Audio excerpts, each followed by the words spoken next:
अस्सलाम वालेकुम। आज आपको नरम फूली हुई रोटी बनाने का तरीका बताऊंगी। फुल्का किस तरह से बनता है और किस तरह से आपकी रोटी ऐसे फूल कर दोनों परतें अलग हो सकती हैं। मेरी पूरी वीडियो को शुरू से लेकर आखिर तक देखिएगा। नॉर्मल आप गंदम का आटा लें, उस पर एक बड़ा चम्मच यानी कि 2 ग्लास आटा है, एक बड़ा चम्मच ऑयल का और छोटा चम्मच नमक का डालना है।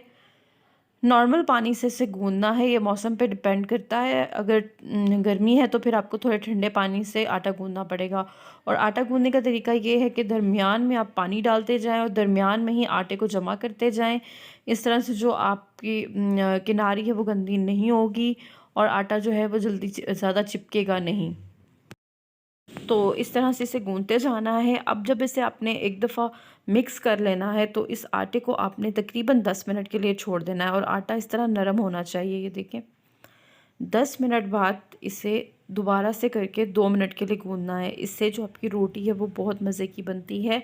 असल में मैं आज आपको चपाती की जो सही चपाती बनती है ना वो बता रही हूँ। ये देखिए, आटा इस तरह से नरम होना चाहिए। सख्त होगा तो आपकी रोटी अकड़ जाएगी। अच्छा, अब इसे नॉर्मल पेड़ा लेके बेलना है। जितना छोटा पेड़ा लेंगे उतनी पतली रोटी बनेगी। उसके बाद इसे तवे पे डाल देना है। अब बहुत ध्यान की ज़रूरत है, ज़रा सा आपका ध्यान हटा तो रोटी जो है वो नरम नहीं बनेगी, ना फूलेगी। ये देखिए, हल्का हल्का सा जैसे ही ये पकने लगे तो इसे पलट देना है। एक साइड से रोटी कच्ची रहेगी, ठीक है, और दूसरी साइड से तो उसे उससे थोड़ा ज़्यादा पकाना है। यानी कि आगे से जो थोड़ी रोटी वाइट हो जाए, जैसे बबल बनने लगे चेक कर लें कि रोटी जो है वो थोड़ी सी ज़्यादा पक गई है ऊपर वाली साइड से। फिर इसे आराम से आग पर रखें। रोटी जो है वो एकदम से फूल जाएगी। आपकी बहुत मज़ेदार चपाती बनेगी।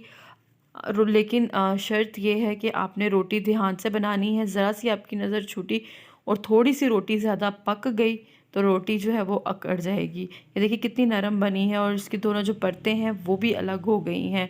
उम्मीद है आपको मेरी आज की टिप्स पसंद आई होंगी। अगर पसंद आई हैं तो मुझे कमेंट्स में ज़रूर बताइएगा।